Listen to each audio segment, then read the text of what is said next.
Hey friends, I'm Sabrina, the rookie around here. John and Dick are the old school American fans of F1. Thanks for taking time to listen in on a conversation Dick and I had with his friend Dave as we come out of the summer break.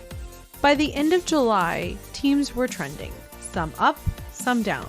The question now as the season ramps up again is, what will the second part of the season look like? Can Red Bull stay focused? And maybe even more importantly, can everyone else stay focused on chasing them? Hope you enjoy our conversation.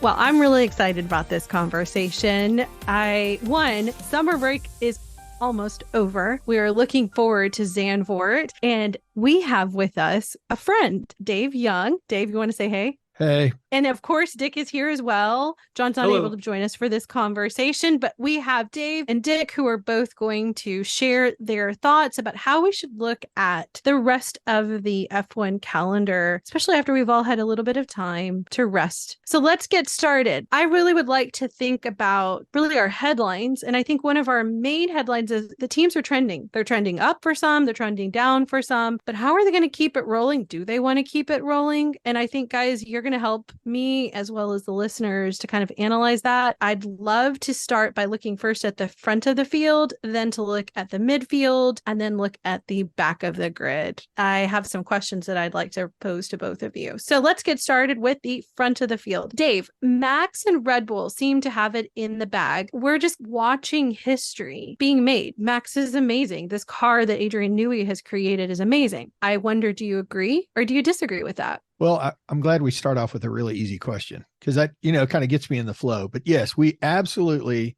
he's got it in the bag, and we are watching history. Absolutely. The question I have about that is, these guys are all hyper competitive, and Max is maybe as competitive or more competitive than any of the other drivers. He's got to compete against something, and him driving out in the very front, he can't even see the other drivers behind him. I don't know what that bar is. I don't know what, and I look for interviews where he talks about what he's competing against, because he's got to have something. I agree with that. There's a level of when you're a champion, you've got to have that motivator. Dick, what are your thoughts? Yeah, I think Dave brings up a really interesting point, because what is Max actually chasing? Most wins in a season or a perfect year. Well, he can't have a perfect year if you count, winning every race perfect. But certainly Red Bull has to be looking at that. But I guess the area where I'm most interested in, is it possible that maybe some complacency for Red Bull could start sneaking in? They had a super successful year last year, obviously super successful this year, but they've had it kind of easy. And it makes you kind of wonder, is it possible that they could lose their edge, right? If one of the other guys or teams figures out for just one race where it all comes together, that magic day, could that change the dynamic? Would Red Bull blow a pit stop or something like that? Or maybe they commit a strategic error that they wouldn't necessarily have made if they were actually used to being challenged. It would be interesting to see how they handle the pressure if that ever comes about. And I'm not saying it will, because right now the way it looks is just, Max is going to be driving down on the track and in a completely different zip code from everybody else. Yeah, it would have to happen really early in the race. Yeah.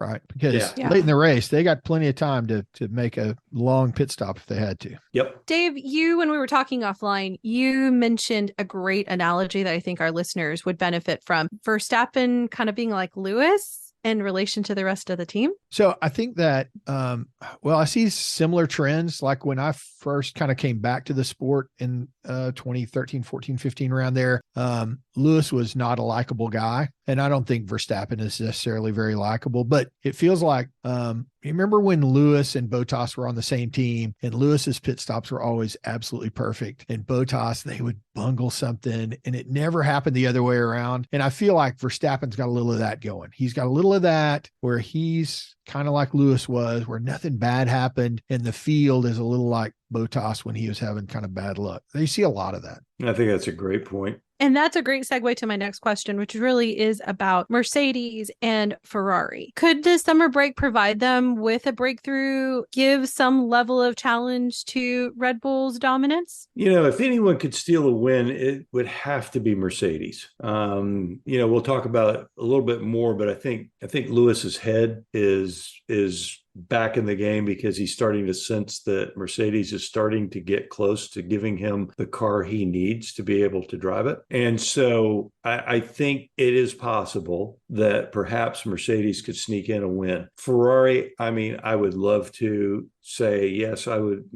they'll win a race. And I would love to see them win a race, but I'm not hopeful because, as we've said before, Ferrari is basically a circular firing squad. Well, I read an article this week that Ferrari's goal is to beat Mercedes. Red Bull's out of reach, which makes sense. It's a little bit disrespectful that Aston Martin's still in between them in the standings, but don't worry about that. Right. Dick, I think you're 100% right. And if you look at the points, I think Lewis right now is thinking all he wants to do is beat Alonso. And with Aston Martin fading a little bit and Mercedes rising a little bit, that's very doable. And then after that, he starts hunting Sergio. Sergio's been a little bit erratic. He's in a stupid fast car, but he's a little erratic. So yeah, you got to figure Lewis he smells blood in the water. And his car has been less bouncy, which is good. And so right. We'll see what that looks like. But I think you're 100% right. Yeah. I'm also hopeful because I think I've said this before, or I hold Toto Wolff in high respect. And I'm hoping that the team can figure out a way to move forward where they can take advantage of any opportunity that's can present itself. And I also hope that they can end the season strong and come back in 24 and really pose a formidable challenge to Red Bull. Ferrari, I don't really think that we're going to see any kind of changes. I don't see a happy ending at the end of this season. And I don't think Vasseur has had the time to make major changes. And I just don't know culturally if they're going to be able to do that system wide. It is what it is, but I hope they can stay high up in the front of the pack. So let's look at the midfield. I want to throw this to you first, Dick. Fernando, I think he's definitely stayed focused on driving. As we know, he is during summer break. He's not leaving the driving and going off and doing a whole bunch of fun stuff. I think he does fun stuff. He's been karting. He's been doing everything he can to maintain that relentless commitment to his craft. Do you think that the team of Aston Martin is going to be able to match his efforts and that over the summer break, they've found that balance of rest, but also focus and give him a car that can get him on the podium again? Yeah, great question. And I think that may be one of the biggest questions going into the, last half of the last part of the season. Can Aston Martin really deliver what they mean to deliver? They've got a big upgrade package coming to Zandvoort. And I think the question is this going to be for real? They put in an upgrade package that they were really, really hopeful for back at Montreal. They finished second. They were all kind of rubbing their hands together going, oh man, Red Bull's in our sights now. And then they kind of got the Silverstone and they suddenly weren't so special anymore. And it turned out that what they did was they put an upgrade package on that worked really, really well at Montreal, not so well anywhere else because Montreal is a very specific track. And so I think in this case, if that upgrade package delivers the results, all the various bits and pieces work well together because it's, the piece not only has to do what they want it to do, it's also got to work well with all the other little, the flips and the shark's teeth and, all those pieces that go there to make the whole aerodynamic package. And so, yeah, I think it's going to be very, very interesting to see what happens. And of course, they're saying that, hey, we've got more money for developing their 23 car. But if they get it wrong, then I think that I would have to agree with Dave's earlier comment. Hey, these guys are sliding. Well, yeah, we talked about they appear to be sliding a little bit, and it's hard to tell if it's them or if the other teams are just catching up. It's hard to tell if they're trending down or if everybody else just trending up past them. I think too that they don't wonder how fast their car is because they just look at Alonso's time and they're like, that's how fast our car is. And I think that is an advantage to them. Yeah. Right. Because they're not worried about the driver. And we talked about earlier that the idea that Red Bull, a pure marketing company, is winning this thing so handily has got to be driving all the Mercedes, Ferrari, all these car car companies bananas. So Right. you know what I mean? I mean, Yeah. so I think that like we said, the last couple of weeks they haven't looked special. They could come back after the break and pick up where they started, and they'd just be almost unstoppable. It's going to be super fun to watch. Let's look at McLaren then, because I think when we look at that midfield and this hopefulness when it comes to Aston potentially trying to trend up, McLaren before break was trending up. What do you think they have up their sleeve, Dave? Speed. They're super fast. I told Dick this week when we ate lunch that fast cars make really good drivers. And they are, I told you I was going to use that, Dick. You didn't think I would, but they are fast. They're since Austria, they're super fast. And I don't know what they've changed, but whatever it is, it's working. And they're super fast. Lando's been his worst finish in the last 4 races was 7th, and he had 2 seconds and a 4th. I mean, they're quick.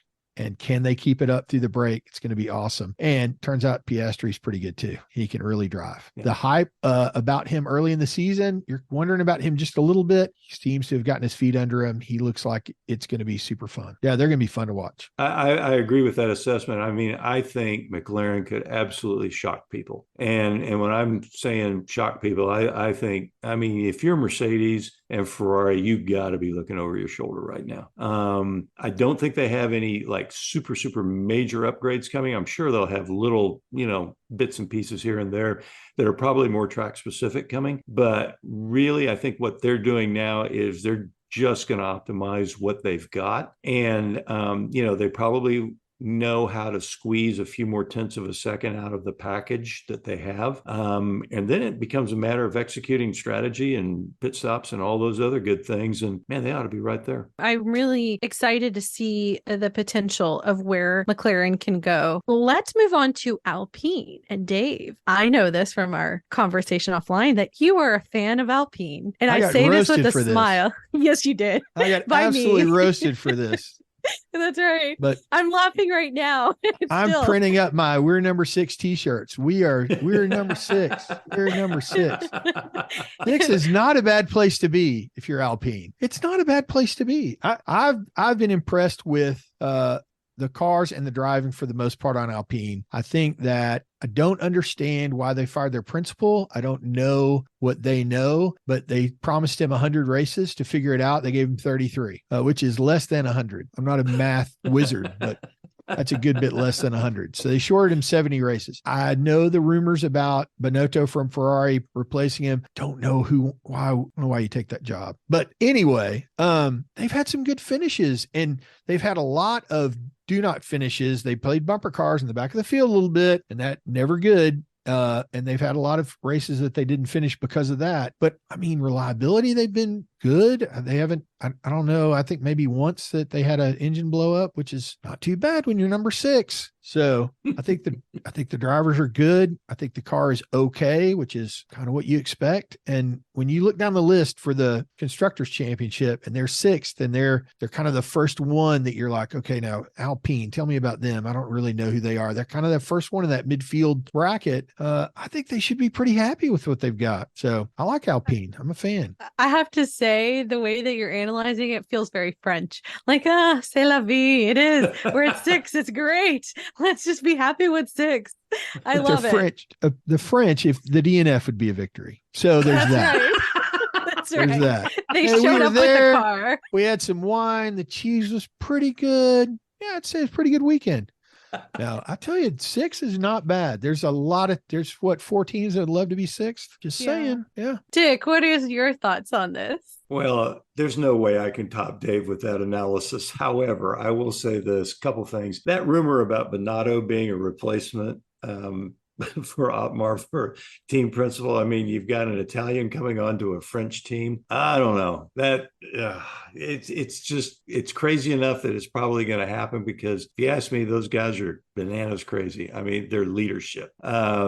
I will say that I think that everything that has gone on so far this year from a management perspective, that's a case study for MBA students. And it's a lesson not only in how you don't go racing, it's how you don't run $1 billion enterprise. I mean, it's just anyway. Yeah, that's kind of where I'm at. I am like Dave, though, all things considered. where they are right now, sixth in the points, they ought to feel pretty happy because it could have been a lot worse. Yeah, I think so. I mean, you're very kind to them, Dave, and continuing to cheer for them. But, I'd love to be surprised. They have more constructors points than the 4 teams behind them combined by a good bit. That's true. Which, let's look at those teams, back of the grid. Okay. Williams, do you think that they can keep that momentum that they were building before summer break and continue into the second half in a stronger place? I totally want to see them do that, because as a historic team, I want to see them have that Phoenix moment of everybody counted them out. Everybody thought that they were done. They should just pack up and not show up to any more races, basically, is the way I feel like fans have discussed it in years past. I want to see them come back to that glory. Well, I've loved the fact that Williams seems to have found their footing this year. Certainly Albon is driving really, really well. He's showing that he is the talent that Red Bull thought that they had. And I think it's just proven that they moved him off of the, what was Toro Rosso and was now AlphaTauri. It shows that they moved him to the Red Bull team too soon, I think, because he's certainly showing his stuff this year. And I think, the addition of Logan Sargent has certainly added additional profile to Williams just because he's an American. And so I think that because that car is so fast in a straight line, you got to believe that in a place like a Monza or a Mexico, or maybe even Circuit of the Americas in Austin, you got to think that top end speed is going to be a real weapon for them. And they should be able to score some more really useful points because of that. I think you're right. I also think Val's coming in puts them in a better position. Yes. Like when we talk about Alpine versus Williams in the back of the field, and Dave, you're giving Alpine the midfield credit when I think they should really be sitting in the back of the field. But even then, either way, it's kind of saying tomato, tomato. It's kind of, they're still in the same spot. But I think the idea of a Binotto coming into Alpine versus a Val's coming into Williams, I see their trajectories going two very different directions. I don't see how Binotto is going to bring major culture change and really figure out what's going on and take Alpine in the direction they need to win, where I feel like in the short order, Val's coming from Mercedes has already changed so much for Williams and puts them in a position to gain this season as well as next. But I didn't give you an opportunity, Dave, to tell us what you think about the momentum for Williams as I was kind of hashing a little bit on your Alpine. Yeah. So, all right, just to clarify. So you're saying that you're more comfortable with Toto's former right hand and Toto's amazing than a maybe guy that didn't make it at Ferrari. I'm comfortable with that. I'm good with that. I feel good about that. Good. I feel like it's apples to apples necessarily, but yeah. I mean, when I also look at how much money Alpine has versus what Williams has, I do think that kind of also changes it up a little bit. Like someone who has the skill set, training under a leadership where he saw like everything was really available to him, now coming to a very behind, like financially and development, all that kind of stuff. And he's already in short order brought him. I think that speaks a lot, I think, to his leadership and style. But with the Alpine, I think they have money. They have had money for quite some time. They that's not their issue. It's leadership and the way that the team is working in the culture. I mean, I'm not telling you not to love Alpine. I'm just saying I'm not joining that bandwagon. I love Alpine for who they are. And what I don't love, and they're going to head south. They're on that path and well, they're headed south. At least you know that. Oh yeah, they are. But they're going there because they've got Ferrari expectations and not Ferrari history or Ferrari budget. And they're going, and Ferrari can't meet their own expectations. And Alpine has got not Red Bull, that's aggressive but I think Ferrari expectations, they like, oh, we should be winning a lot of races and I don't understand why we're not. And we got to get rid of this guy. And when you look at the numbers, they're not having a terrible season, but that's coming. That's coming. Absolutely coming. There's no question. Okay. As long as we agree that that's coming. Okay. But Williams, you got to love the history of Williams. The best thing for Formula One is you've got a blend of history and new people. So that's great. The best thing for them is if they could get Sargent to go bananas. And bananas means in the next, we got 12 races left, 10, 12 races left. If he could score points in 3 of those, and I need a 6th place finish in one race, 6th place. And I think they're like, we got our guy. We're on top of this. I'm feeling good about it. That would be my expectation if I were there. Albon is people are sniffing around Albon talking about, hey, he'd look better in a different car. He's done pretty well. So it'll be interesting to see if they can keep him in the car. Yeah. I think I agree with everything you just said. I mean, especially I love the way you just pointed out, if Sargent can just get a sixth place. Sixth place with him would be amazing. It really would. And it goes to some of the conversations John, Dick, and I have had about rookies and giving them the time to mature. And I think it's realistic, especially with the circuits that we see coming up. Dick, correct me if I'm wrong. These should be circuits that Logan has driven on before, coming through the feeder series. So I would, as an American, I want to see him thrive. Yes, not all of them, but some of them. So I agree. I think that that's great. So let's then look at the other back of the grid teams, which would be Haas and Alfa Romeo. I'd put them together. Pre-summer break, it really seemed like it was nothing really significant that was happening at either of these teams. If anything, it was every week. Do you think same-o is going to happen post-summer break? Yeah, Haas has been like radio silent. I mean, I haven't heard anything, no big announcements about upgrades or anything like that. And if you look at their car, man, I mean, like they've done nothing to upgrade their side pods, as an example. I mean, everybody's been changing their side pods except Haas. Those things, they're still the same. And you're looking at them, and you're just kind of going, guys, I think you might want to spend some time in the wind tunnel. I mean, you got the Ferrari wind tunnel. Surely you can come up with, something that maybe will help you. But anyway, they're not doing anything so far as I know. Now, of course, watch, they'll roll out a car at Zandvoort that looks completely different. So who knows? The Alfa Romeo deal, Alfa is, this is their swan song. They're no longer going to be known as Alfa Romeo by the end of the year. And you just get the feeling that they're just kind of going through the motions, and it's like, just get me to the end of the season. We know the car is not so good. We're not going to spend money on developing this car. We're going to do something else for next year when, Audi takes over. So they kind of have that attitude that's kind of like the school kid who knows that his family is moving to another state in like 3 months. And they're just kind of showing up, and really that's about it, because they know it all starts over, in just a few months' time. I like that analogy. Dave, what are your thoughts? Sabrina, you and I talked about Valtteri, and is he super happy where he is? I think he probably is. I think you're right about that. I think he's probably happy.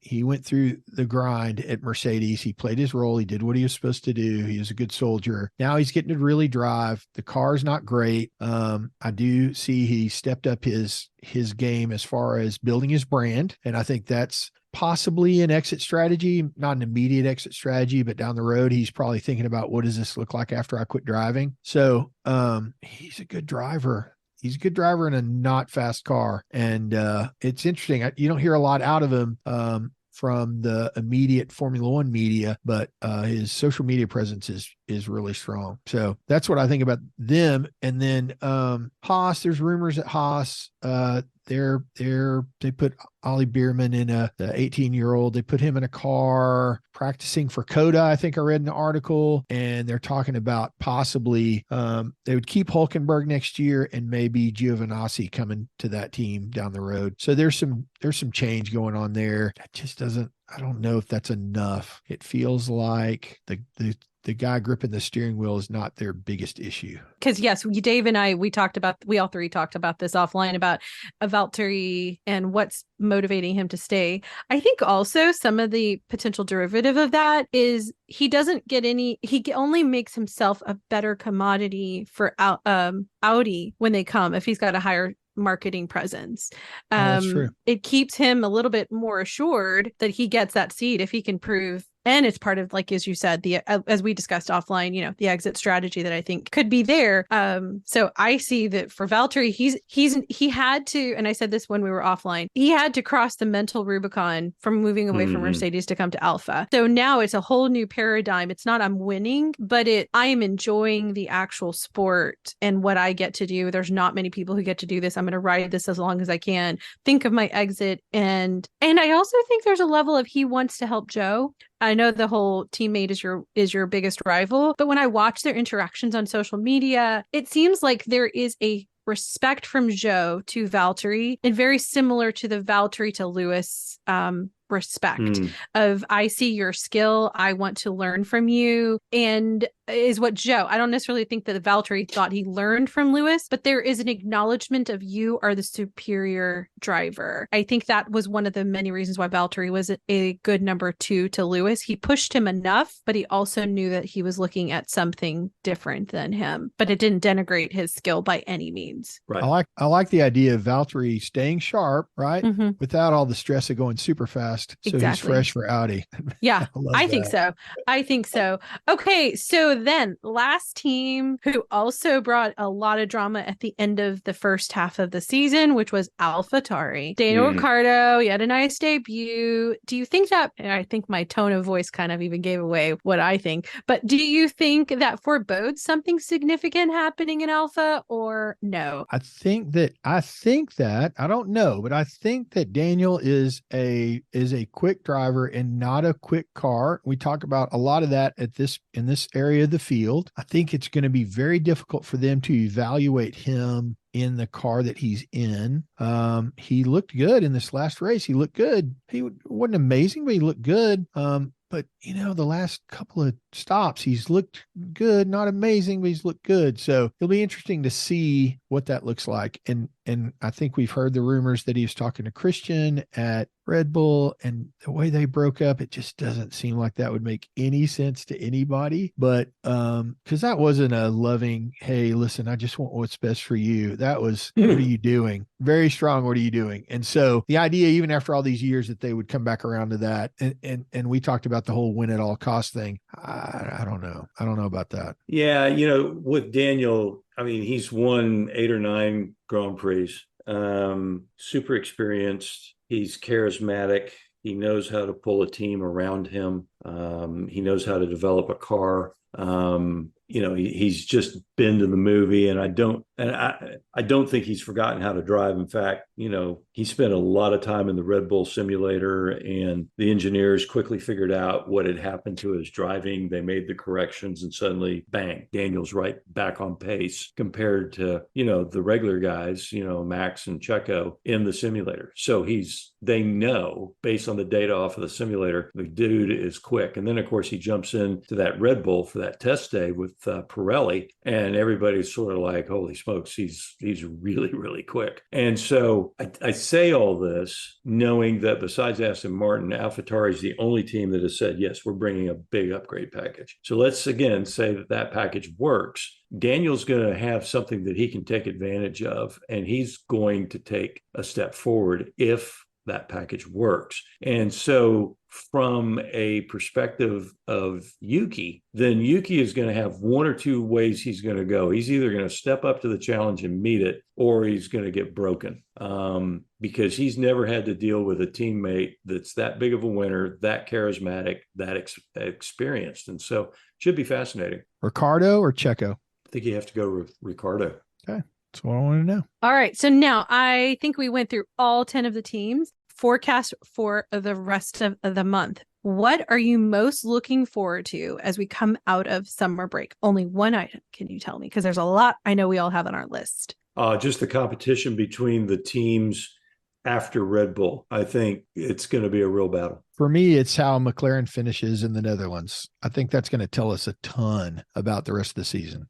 Great point. And I think for me, it's to see how the drivers and the teams have regrouped. I think breaks are good for all of us, especially in the world of F1 after that much intensity, and that time that you get with the break to have introspection and then research back. I love that. Which race are you eager to watch and why? Oh, for me, it's Monza. And really it's because I think that track is going to show us what potential Ferrari currently has. I think they are going to look as good on that track as they will anywhere else. And it would be great for the sport if they were more competitive. They're near the top, but near the top is not, Ferrari's not making t-shirts that say near the top. That's not where they need to be. So that race is going to be interesting to me. Yep.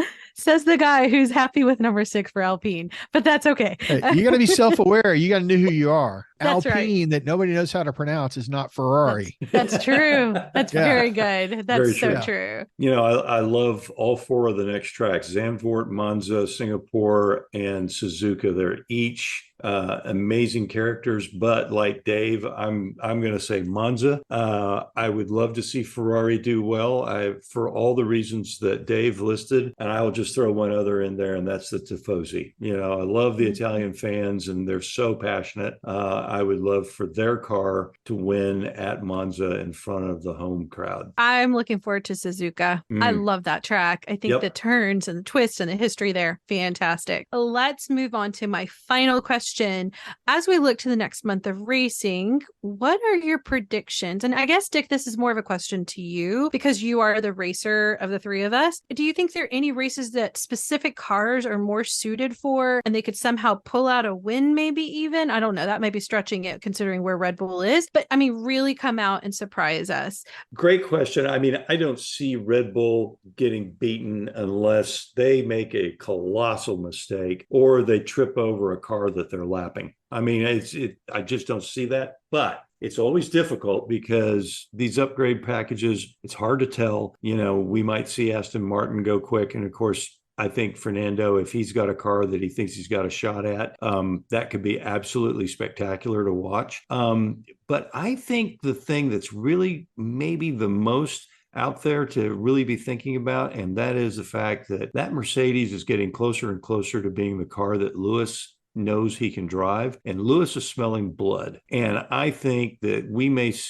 I think we've already started seeing a rejuvenated Lewis. And if they keep pecking away at that car and finding, a few hundredths here and a tenth there and all that, I think before you know it, Lewis is going to be onto something. And Lewis fully on his game, it's pretty tough. And so, I think that could be very interesting. And having said all that, I sure hope George Russell's able to keep up. I love that that's what you had to say, considering you are such a Fernando fan, that you can have that assessment, that intellectual honesty to acknowledge that, hey, Lewis might be smelling some blood in the water. This might get interesting second half. So that's great. Dave, any final thoughts you want to chime in before we close out? Let's see. I wonder when this thing's going to be, the championship's going to be wrapped up. I could see Max pulling a camper at Abu Dhabi, not like a big one, but like, something nice that he could sleep in and still podium. It's completely bananas. It's going to be super fun to see that group right behind them and how, if anybody can catch a wave and really trend up, if Mercedes could do it, it would be super, super fun. It would put Checo's seat in danger, but it would really be fun to watch that. George Russell's completely disappeared. The Ferrari guys, I don't know why they can't.